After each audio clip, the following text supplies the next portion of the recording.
Rwanda ranks among the top 5 fastest growing economies in the world. The stats have been published by Focus Economics and show Rwanda's average growth to be 6.7%. The report further indicates that the country's nominal GDP has increased from $2 billion in the year 2000 to $10 billion in the year 2019. So what is the secret to Rwanda's economic success? To help me unpack this is Africa analyst Victor Homuyeswana.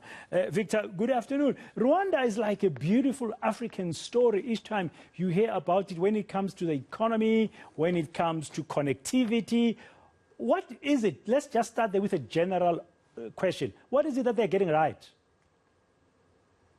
Good day, Dan. It's the leadership that they have. And if you go to Rwanda, and I've listened to President Paul Kagame speak in more than 10 meetings, and every time there are 3 themes that permeate what he says. And you will hear it. You can ask anybody in any village of Rwanda, in the cities, they will tell you, in Rwanda we united, in Rwanda we dream big, and lastly we hold one another accountable. So they understand that if they are not united, they can't do anything, because genocide proved that you can easily divide a nation by just calling this one Tutsi Hutu. So whatever they do, they united. They agree on where they are going, they set goals, and they then hold one another accountable. But most of all, they are big about aiming as high as possible and not being happy with what they achieved yesterday. $2 billion in the year 2000. That was a nominal GDP. Now in 2019, just 2 years ago, was sitting at $10 billion. That's gone up by 5 times. What are the sectors of the economy that they are focusing on? Because from far we keep on hearing that, for example, they've got good bandwidth and therefore data in Rwanda is virtually free. It is. And you know, if you are in South Africa, okay, let me talk about when you are in Rwanda and you are staying in an equivalent of a 2-star hotel in South Africa or 3-star hotel, you have unkept data. I'm talking about things I experienced as far back as 2014. And then they have digitized as much as possible. You know, they are delivering healthcare supplies already using drones to all their healthcare centers. Secondly, they have prioritized tourism. Now, let me give you an example. To get into the Gorilla Mountains Park out in Musanze, when I went there for the first time to see the gorillas, I remember paying $750 per person. Think about getting into the Kruger Park for not the whole day, but paying $750 per person. And they were busy throughout. So they managed to make themselves a tourist destination and increase the tourist arrivals, not only for leisure, which is a very good and lucrative industry, but for conference tourism. But most of all, they are an agricultural economy, and they focused on getting their farmers, especially the coffee farmers, into cooperatives and organizing them. They are big on something called Made in Rwanda. So they accelerate as much as possible manufacturing as much of what they consume in the country, Rwanda. And most of all, they also are industrializing.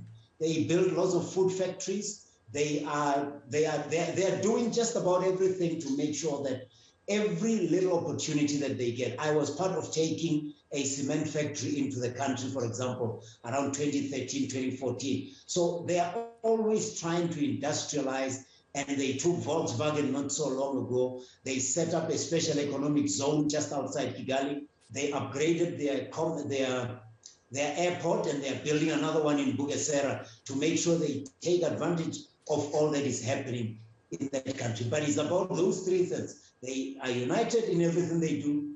They aim very high, and they hold one another accountable. They don't tolerate corruption. So it's very easy for everybody to access services, even though they are not connected to anybody. And what about 2 things we keep on hearing about here in South Africa? Access to capital, that, for instance, emerging small businesses here can't access capital, and there are issues of ease of doing business in South Africa. I mean, you spend a lot of money before you even make your first product in terms of registering your business.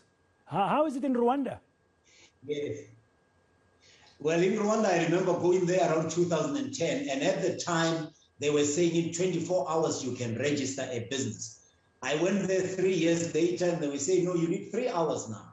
You don't need the whole day to register a business. Again, it's just making sure that their processes, as much as possible, are working. Their institutions are strong. But they are still a poor country. President Kagame tells them all the time that it doesn't matter what you think of your country, it's still a poor country. He actually likes to say, we spell Rwanda starting with P for poor. So even if we are thinking we are successful, let's not rest on our laurels. But for small businesses in particular, they are struggling like every other country because access to capital is not easy.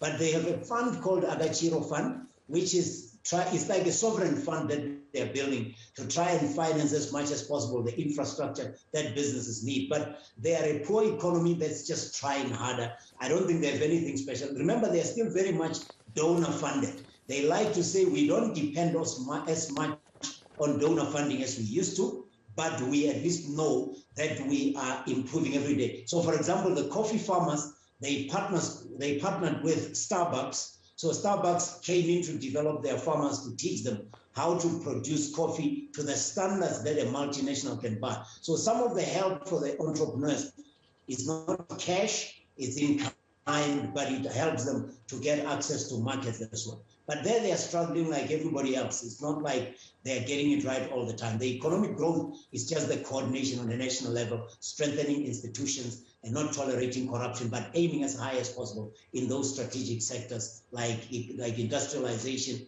like agriculture and tourism. Okay, as we conclude, Victor, of those three things you've mentioned, for there to be genuine, authentic unity depends on the leadership. I mean, Paul Kagame has been called many things, including benevolent dictator, as an example. Is that what's driving that unity, that they've got leaders, including Mr. Paul Kagame and the rest of his government, who are leading by example in ensuring that they will never, ever again, as Rwanda, live through that genocide of 1994? Exactly. They are so, remember, every year they commemorate genocide. And they don't commemorate it by talking about, oh, people were killed. They show one another the images of what happened. And they say, we're not doing this so that we can revenge, we're doing it so we can remember. But let me just say something before I talk about Paul Kagame. If you go into the cabinet meeting of Rwanda, you and I then will be old men that don't belong there. I am always astounded when I go to the presidency or when I meet a minister, just how young they are.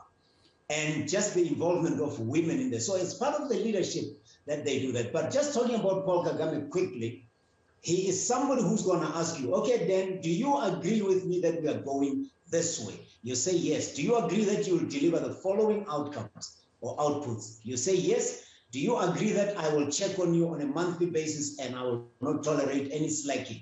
You agree he's not going to talk to you twice. He doesn't tolerate people missing deadlines. He doesn't tolerate mediocrity at all. He works harder than everybody, so they have to follow his leadership. But I like how he's bringing in young people more and more, and how he's bringing women into the leadership. But they make sure everybody remembers what the genocide nearly did to the country, to make sure they don't go back there. He is, you can call him a benevolent dictator. He doesn't have time for democracy for democracy's sake. Wow.